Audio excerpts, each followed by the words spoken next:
She's a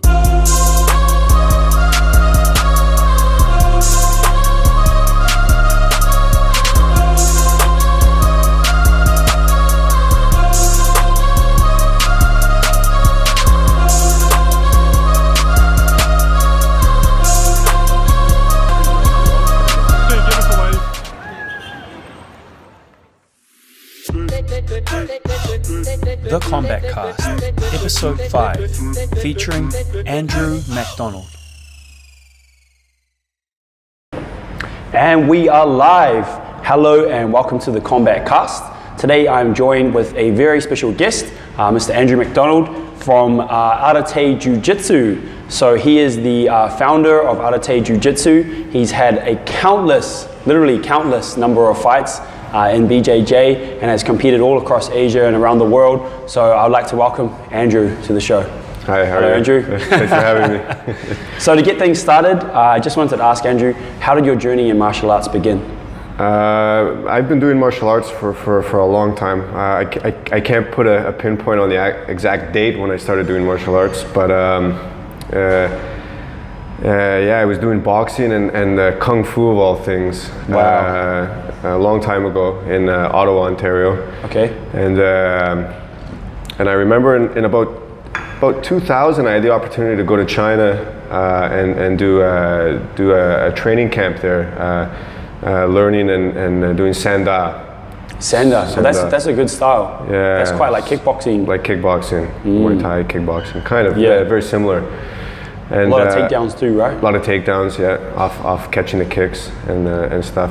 When I returned from China and got back to Ottawa, me and a couple of the other guys that had gone with me started kind of training, continuing the training and teaching Sanda at a local Sambo gym, actually. So which is like a Russian style grappling. Yeah. And then in the process of being in that Sambo gym, started finding an interest in grappling more so, because the Sanda already had some elements of that. Oh yeah, like when you catch the kick, they score the takedowns, right? Exactly.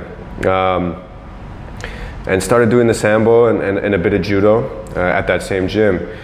I was doing that for quite a while, and then one of my close friends at the time that was doing the Sambo with me, I guess went over to a Brazilian Jiu Jitsu gym that had recently opened up, and did a couple classes without me knowing, and then came back and said, "Man, you got to come try this Jiu Jitsu stuff." And I was a little bit.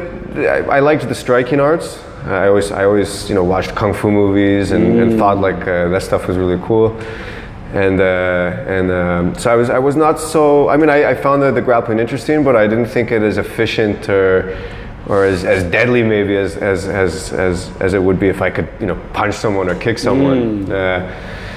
And then anyway, I got dragged over to this jiu-jitsu gym and man got just tossed around and felt really demoralized and I going from the Sambo though and then going into the jiu-jitsu, did you feel like there was a big gap there? I mean, I felt like the Sambo, at least where I was learning the Sambo, was very geared towards MMA.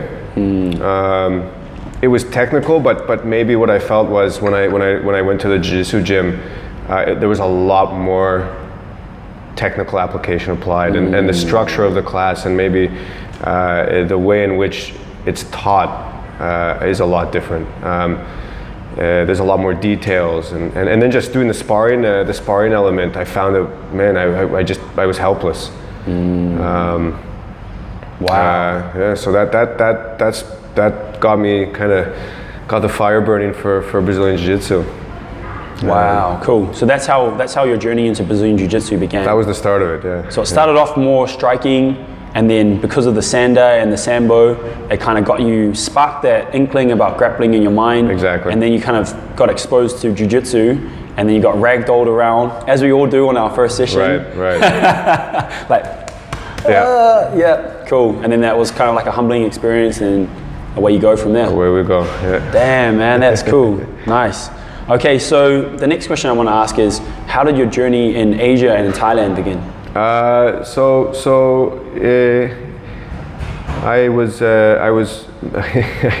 got married to a Thai girl, and ended up in Canada or in Canada, yeah. Oh, okay.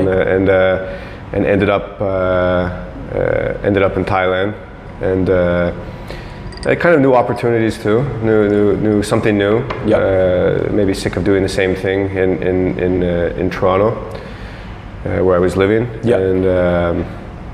And yeah, I found myself out here, man. And nothing too crazy, but yeah. Wow. Just like that, eh? Just like that.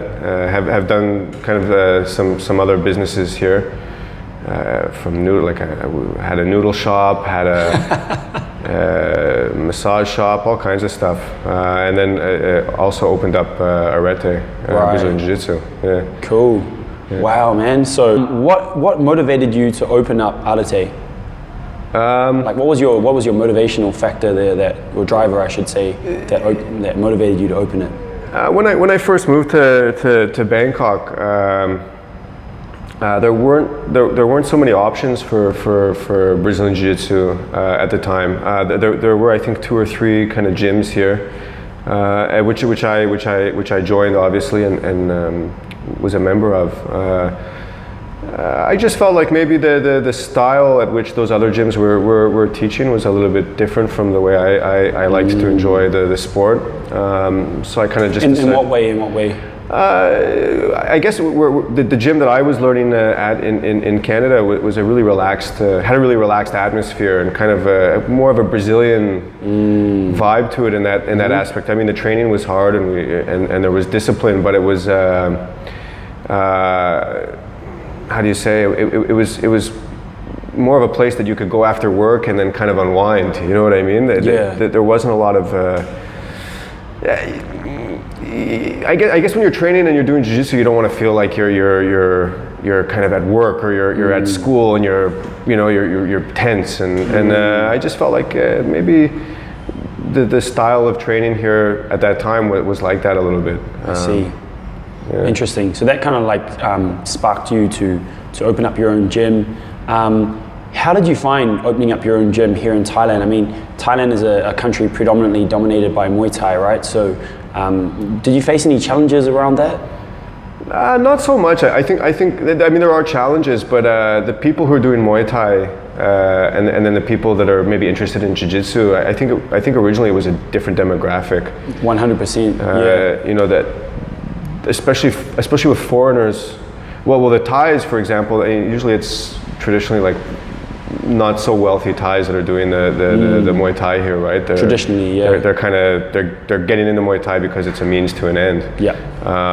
To help their families or and you see to all better the their life. top Thai guys, they all have that kind of background. Exactly. You know, countryside, rural area. Exactly. Poor, poverty, fought their way up to the top, made money for their family. Success story. That's the story, yeah. Yeah. That's the dream, right? And the foreigners here too are, I guess they're like hardcore Muay Thai enthusiasts. You know what I mean? The ones that come over here, they do training camps. They're kind of living the Muay Thai lifestyle. Yeah. So they're not really venturing into other martial arts when they're here. So there's that challenge. I think the people that got involved in Jiu-Jitsu are the same people in Thailand maybe that would have been doing Taekwondo or something originally. Maybe from middle class or wealthier families. Muay Thai is too rough or has a bad image. Definitely. And but they still want to do something. They still want to get involved in martial arts and do something physical. And I know a lot of Thai kids do like Taekwondo and Judo. Yeah, exactly. That's more of like kind of like a high society martial art. Exactly. Which I think is kind of sad in a way. I think it sucks that they don't want to learn Muay Thai, which is their country's national martial art. But at the same time, as we both know, the gyms are a little bit more catered towards fighting and the business side of things. Exactly. And I guess the art form has been a little bit diluted these days because it is more geared towards just getting you in the ring and getting you to have a fight. So very much so, yeah. How do you think Arete has grown since you opened it? Like what have you seen and what are the changes that you've experienced? I remember the first couple months were tough when we opened up Arete.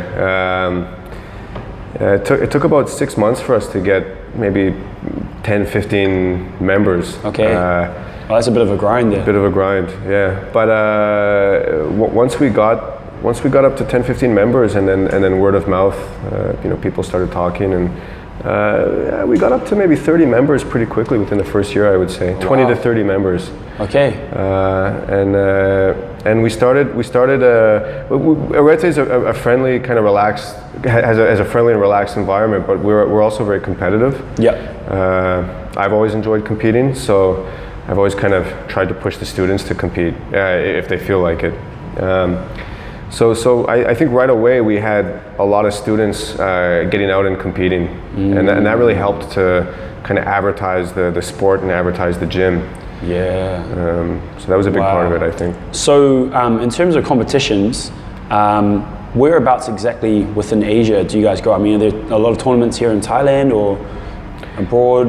Where do you guys normally go to compete? I would say that there's maybe one or two, traditionally there was only like one or two big tournaments in Thailand. There's a couple guys now that are really pushing the sport in Thailand. Dot, who's the kind of captain of the Thai national team, is doing a great job of kind of promoting the sport and getting more tournaments going, especially for the Thai community here. So that's cool. But traditionally we've always. There's the Asia Open, which is in Japan. That's at the end of every year. We've always sent a team there. Cool. Hong Kong, Taiwan, Vietnam. There's tournaments. So yeah, we try to get out to all of them if we can. Yeah. Wow, cool, man. Yeah. Nice. How have you seen the growth of Thai athletes, transitioning into Brazilian Jiu Jitsu? Like, how have you seen Thai people adopting of Brazilian Jiu Jitsu? I think in the last 2 to 3 years it's skyrocketed. Again, with the Thai national team guys, I think that a lot of them traditionally came from judo backgrounds, so the transition into jiu-jitsu was really easy for them. Again, the captain Dot, he's doing like an amazing job.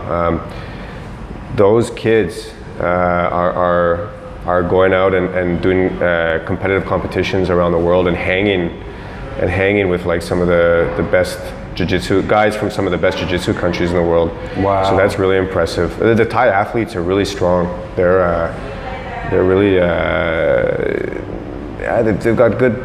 I think Thai athletes have a good work ethic.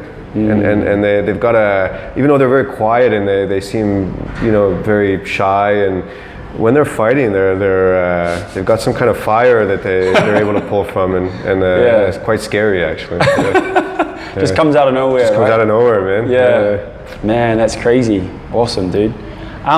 Where do you see BJJ as a martial art in relation to like MMA, and what are your thoughts on the evolution of the art form and the sport when we have promotions like MMA, ONE FC, UFC popping up all over the show? I mean, definitely jiu-jitsu is an integral part of an MMA athlete's routine and skill set. It's weird though, the two have really taken the same path but different paths too. I think now you really find like there's people that get involved in jiu-jitsu. Like traditionally it was guys that wanted to do MMA. Yeah. They went to a gym, they learned all the kind of different martial arts, Muay Thai, wrestling, jiu-jitsu, and then they realized maybe they're not going to become the next UFC superstar, but they love jiu-jitsu, and then they realize that they can compete in jiu-jitsu and not get hurt. Still go to work the next day without black eyes, and then I think a lot of people just get funneled into jiu-jitsu. But I still see it being important for an MMA athlete's main group of martial arts to learn and have as a skill set. Nice, good answer. I think you've touched on some interesting things there, because like I remember back in the days when I was competing in Muay Thai, there would be like a group of MMA guys, and they all pretty much started in Brazilian Jiu Jitsu. So their foundation was more of a BJJ background in the gym that I was at, because it's an MMA gym.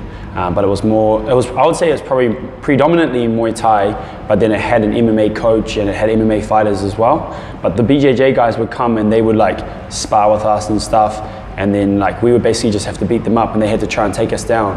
and then that was kind of like that was quite fun, you know, just getting to tee off on these guys. But then when I would go to their class, oh man, they would just ragdoll me left, right, and center. If it was wrestling or BJJ, they would just slam me around and like tap me out left, right, and center. So I think it's quite interesting. And then the other thing that you touched on is like how when people realize they're not going to become like a UFC champion or fighter or whatever, they kind of, you're right, man. I do think it's a trend where they kind of get funneled into Brazilian Jiu Jitsu, because it is quite a, I mean, it is still contact, but it's not like immense force being smacked onto your body. You know, if you want to spar and compete and stuff like that, you still can do that. You still can compete and then go. So it's very interesting for me. I almost see like two pathways, you know. Some people just kind of like, they really like that like force and impact, and maybe their body's just built a bit differently, like they can just handle it. Like they can just get punched in the head and they're fine, you know. And then other people, they don't really like to get that brain trauma, so they go for a BJJ. Yeah, is that kind of something that you've seen too? Definitely, for sure. I mean, with Brazilian, with Jiu-Jitsu, you can come in and train 6 days a week and pretty much spar every one of those days. Right. Depending on injuries and whatnot, but I think the longevity in it is you can do it for the rest of your life. You know, you can be an older gentleman and still do Jiu-Jitsu. Yeah. Where with striking martial arts, you definitely can't spar every day. Yeah. Definitely don't want to get hit in the head every day. No. And you, on top of which, I mean, I don't want to put down the striking martial arts. That you're always learning and evolving in them, but they can get quite monotonous after a while. I mean, hitting pads and whereas with Jiu-Jitsu, you're always learning. There's always new techniques to learn and new combinations, and you're always sparring against a bigger or a smaller or a more skilled or a less skilled opponent. And I find it very very artistic in a lot of ways too. You can really express yourself with Jiu-Jitsu. Your personality really shows through Jiu-Jitsu. That's really cool. Yeah. Dude, that's quite deep and philosophical, man. I like that a lot. So I mean, from my own experience, I get what you're saying, and I think a lot of it comes down to when you do striking arts like Muay Thai and boxing and stuff, you kind of have to stick to what you're good at, kind of almost genetically, or what comes naturally to you. You know, if you've got strong kicks or if you've got strong punches, you're kind of really like encouraged to just follow that route. Whereas with BJJ, there's so many different angles that you can take, and leverages and maneuvers and positions and different pathways you can take to get to like one outcome. Anyways, that's my experience of the sport from the little bit that I've done with you at Arete. And so I think it's very interesting, because you're right, you can be a lot more creative without having to stick to like a set kind of pathway based on what you're good at, you know. So exactly. Yeah, that's very interesting, man. Cool. What about, so, and then that's another point that you touched on too, man, a lot of good things there. So in relation to the sport of MMA, I think, nowadays it has become very much a staple in terms of, you know, if you're going to do MMA, you have to know BJJ, or to some degree at least, and then obviously some type of striking art. Right. I've noticed that a lot of the fighters nowadays, though, if they're coming from a big striking background, they focus a lot more on just takedown defense and just getting up off the ground, as opposed to actually like trying to submit people. Right. Yeah. Is that something that you've seen too? For sure, yeah. I mean, probably a lot of the MMA guys, at least what I see, is working on their takedown defense, and then maybe getting up off their back as efficiently as possible, using certain jiu-jitsu techniques. They're definitely not trying to hang out on the ground. So if I just want to dig a little bit deeper into this now, just in your opinion, what do you think it is that makes Brazilian Jiu-Jitsu different to other martial arts? Like if we're looking at it from like a fundamental point of view, what would you say? As far as the skill set is concerned? Yeah, the skill set and the techniques and everything. I would say that, you know, the kind of what, man, Jiu-Jitsu is, again, I think you're able to, depending on your body type, your size, your physical abilities, you're really able to find a way to use Jiu-Jitsu to your advantage, right? Where even a smaller person maybe can overcome a bigger person. I mean, obviously, if both are really good at Jiu-Jitsu, that becomes a little bit more difficult. Whereas if you're striking, you know, and you're fighting, you know, let's say I'm 130 pounds and I'm fighting someone 200 pounds. I mean, there's not a lot I can do, even if I'm a really good striker, maybe to overcome my opponent. So I think jiu-jitsu gives you a real advantage in that aspect. So one would be that if your skill set in jiu-jitsu is higher than someone, even if they're bigger than you, you can still kind of. I think you get an advantage, yeah, for sure. And again, just your the ability for anybody genetically gifted or not to be able to kind of find a way to use jiu-jitsu. You know what I mean?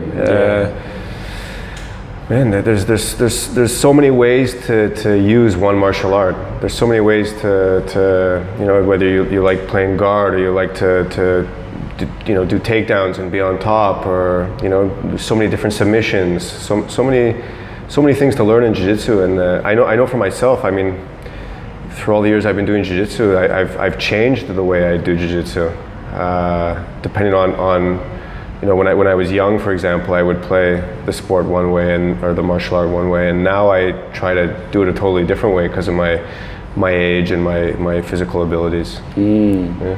Yeah, so coming to Arete and like rolling there and, you know, getting to roll for a lot of different people, I think what you said before about how it really shows a lot about your personality, I think that's like quite an interesting thing, because so you have an instructor at your gym called Misu. Yeah, right. And so, you know, if you roll with some of the other guys, like what's his name, Taco, for example, you know, he's quite like technical and he's like all over the show and stuff. Whereas if you verse someone like Misu, he just sits on his butt and he just pulls you in. You know, pulls you into his guard, and he's very relaxed and methodical, you know? Yeah, I like I said, I think people will use it in different ways. Taco's a tall, kind of physically gifted individual, right? And he's able to really kind of force his techniques on people in a very technical way, but he's just very confident in the techniques he's doing and very offensive and, you know, a nightmare to roll with. You know, Mitsu's a little bit older now and you know, doesn't want to move quick and doesn't want to be forceful. So he kind of plays it where he just wants to wait for you to make a mistake and then take advantage of it. Yeah, he kind of sits down like, come to me. Yeah, exactly. You know, like, I'll take care of you, don't worry. Yeah. Next minute you're getting tapped out. But the funny thing about that too is and the way that you kind of evolve with the sport, or the sport evolves with you, is when I first I met Mitsu. I met him back in Canada, and he was younger, and you know, maybe didn't have as many injuries. Mitsu was really aggressive, so he was attacking you all the time, and kind of, you know, really quick and all over you. And so he's changed tremendously. Yeah. And that goes back to like what you're saying though. Like, it doesn't matter kind of what age you are. You can still get involved in the sport and find a way to make it work for you. Exactly, yeah. Even if you're not at your like prime in terms of fitness and peak and all that sort of stuff, you can just sit down and pull people into guard. Right. Oh man, that's so funny. So I just want to go back a little bit now. So when did you actually start competing in Brazilian Jiu Jitsu? Like, when was your first competition? Can you remember back to that? Wow.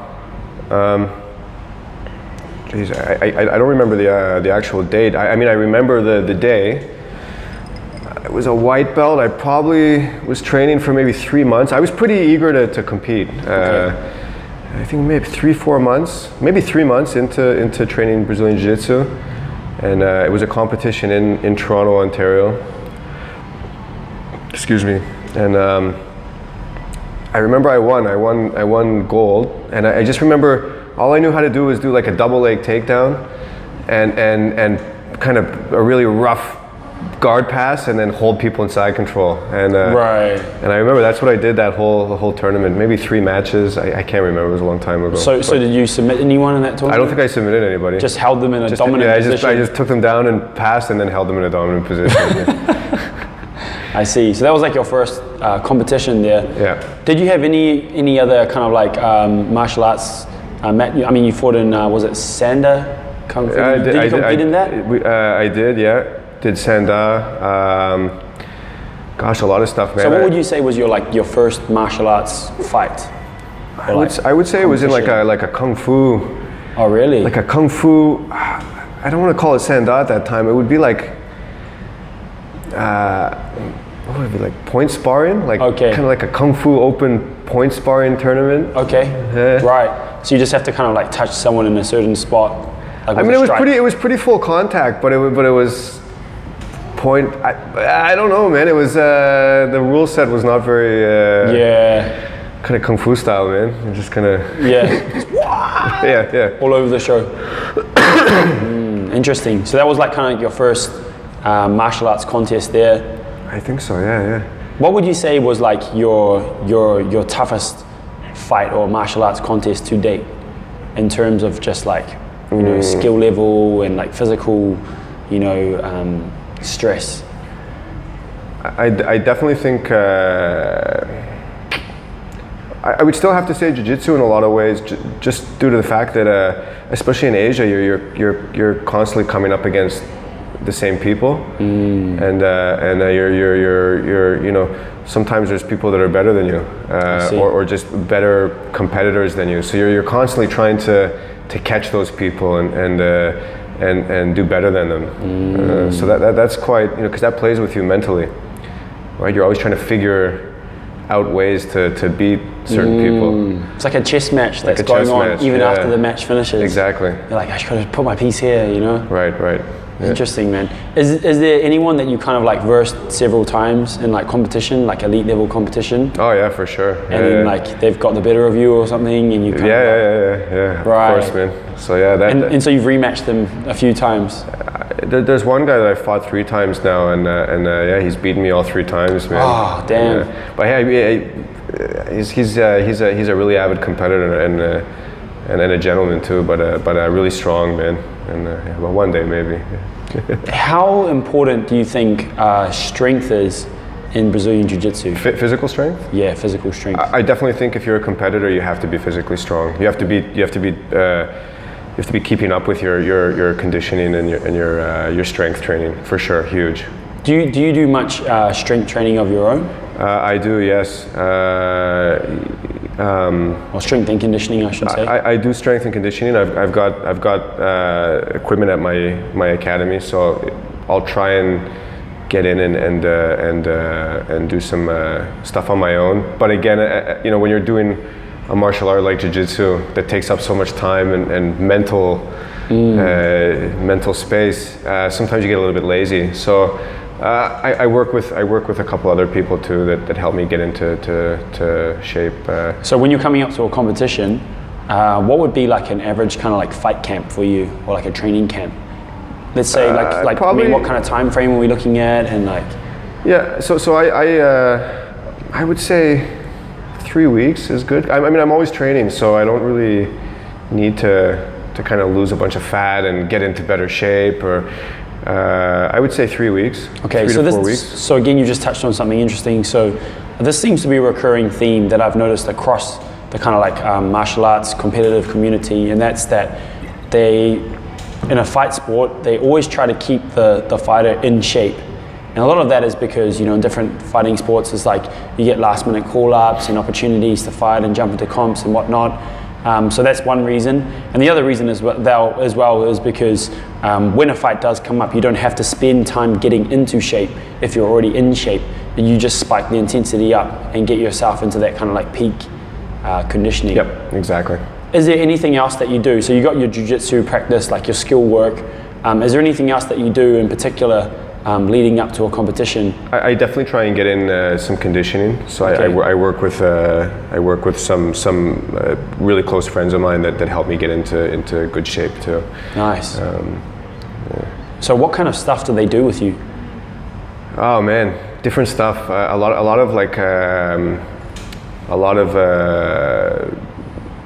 lot of strength stuff. A lot of strength and conditioning. A lot of plyometric style. Oh, interesting. Training. One of the guys I work with, Dylan. I'm not sure if you know Dylan. He's really good at kind of, I don't know how to, movement and applying movement and strength together. So yeah, I really have a good time and a tough time working with him. He really kind of challenges me physically, and wow. Even I would say getting the nervous system ready is a big thing. You know what I mean? Like you can get physically strong, you can get quicker, and but there's a lot that goes on with your nervous system. You know, coordination at the same time. You know, movement and coordination at the same time. Stuff like that I don't have time to think about, and it's good to have other people helping you think about that stuff. Yeah, for sure. I mean, when we're looking at strength and conditioning, there's so many components that come into it, and a lot of it is about what we call, well, one of them is proprioception. So it's like your body's awareness through space. So, you know, if someone has good proprioception in jiu-jitsu, for example, it's a huge advantage, you know, just off the bat, because your awareness of how to move and how to position yourself is a big thing in the sport, right? The other thing as well is like the synergy of your muscle fibers. So how you are able to fire them in a split second to utilize that power output. So the synergy of the muscle fibers is such an important thing. So yeah, that's interesting that you kind of like touched on that, like the nervous system, and you know, it's like the mind-muscle connection, getting your brain to connect to those muscle fibers and then getting them to like fire in a competitive environment. Helps. Yeah, for sure. Okay, cool, nice man, nice. Okay, the next thing that I wanted to ask you is, what tips do you have for people that are looking at getting into Brazilian Jiu Jitsu?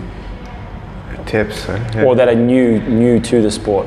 I think I recommend anybody to come and try jiu-jitsu. It doesn't matter your physical abilities or you know, your age, whatnot. The biggest thing I would say to anybody is you know, the first 2 to 3 months it's going to be a bit of a nightmare, right?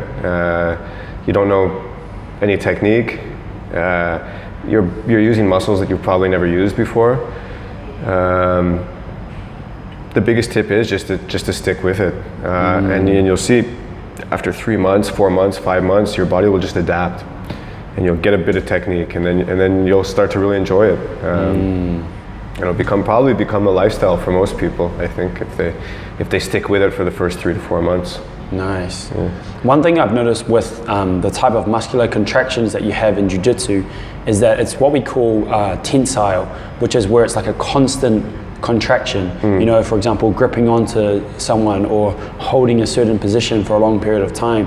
Whereas in other sports, like, and I think that's something that's really unique to Brazilian Jiu Jitsu, whereas like Muay Thai, boxing, Taekwondo, you know, all these other different martial arts, it's much more what we call contractile. So it's just like one explosive burst and then that's it, you know.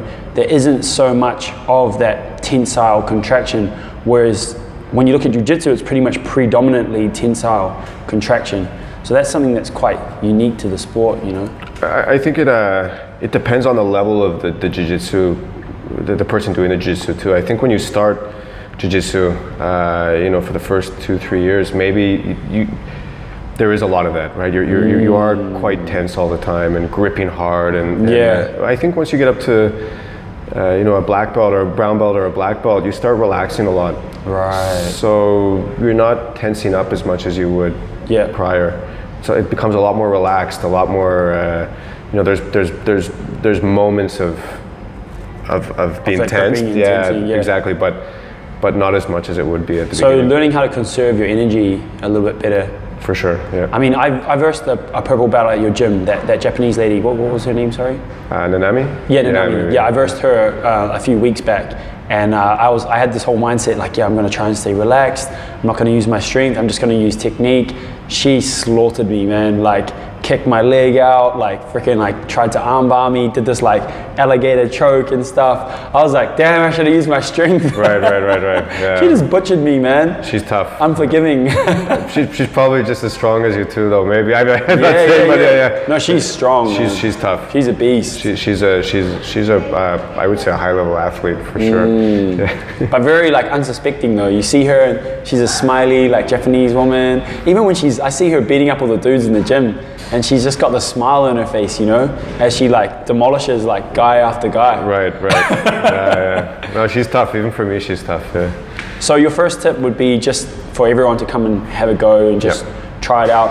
What about if you're starting out in the gym? Is there any kind of like do's or don'ts or anything that you'd kind of encourage people not to do or to do? I think just when you get to the gym, be observant and kind of find out what the rules are and what's allowed and what's not allowed. Every gym is a little bit different. Some are more traditional, some are more relaxed.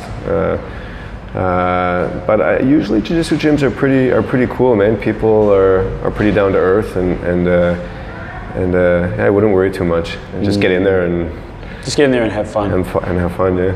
Nice. Exactly. Cool.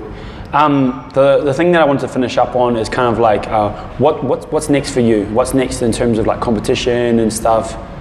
So I mean, we're still trying to grow Arete and get more members. So I'm there. Me and Mitsu, are there most of the time teaching. We usually have a guest instructor come through too. Cool. Different times of the year. But I guess the next competition for me would be the Grand Slam in Tokyo. The UAE Grand Slam in Tokyo. Wow. So that's at the end of this year? End of this month. End of this month? Yeah. Oh, dude. So you must be in full fight mode now, pretty much. Not yet. No. Not yet. Coming up 3 weeks. I just came back from a competition a couple weeks ago, the Asian Masters in Tokyo. Okay. So just starting. I took a bit of time off. Now just starting to get back into it. So kind of like competitive season is in full swing now. Jiu-jitsu is all competitive season Always all year competitive. round. Yeah. Wow. Okay. Interesting. Yeah. So the next thing for you is the Grand Slam in Tokyo. Right. Yeah. Right. And how can people follow your journey? So is there any way in which people can kind of stay up to date with your competitions? I post stuff on Instagram, on my personal Instagram, and then the club's Instagram too. Arete BJJ. All right. Sweet. Yeah. I'll put a link on for you guys if anyone wants to stay up to date with Andrew. But otherwise, man, that's all we've got for today. Is there anyone that you'd like to shout out to or anything like that? Or you're good? Yeah, everybody at Arete, Mitsu, who obviously covers a lot of my classes when I'm away. Right. Achilles Raleigh, who's one of our judo coaches at Arete BJJ. Taco and PK, who cover my classes too. Rob and Dylan at New Moves, who help me get into shape when I need to. Nice. That's it. One last thing I wanted to ask, actually, sorry, is if someone's never heard of Arete before, how would you describe the gym to them? Oh man, it's a big family there. Everybody's really friendly, down to earth. We train hard, but we're all very helpful, and it's a good atmosphere. Come hang out. Yeah. We have coffee. Cool, bro. Awesome. Andrew, thanks so much for coming on the show, man. Thank you, man. It's been an honor. Thank you, dude. Yeah, thank you. Cheers.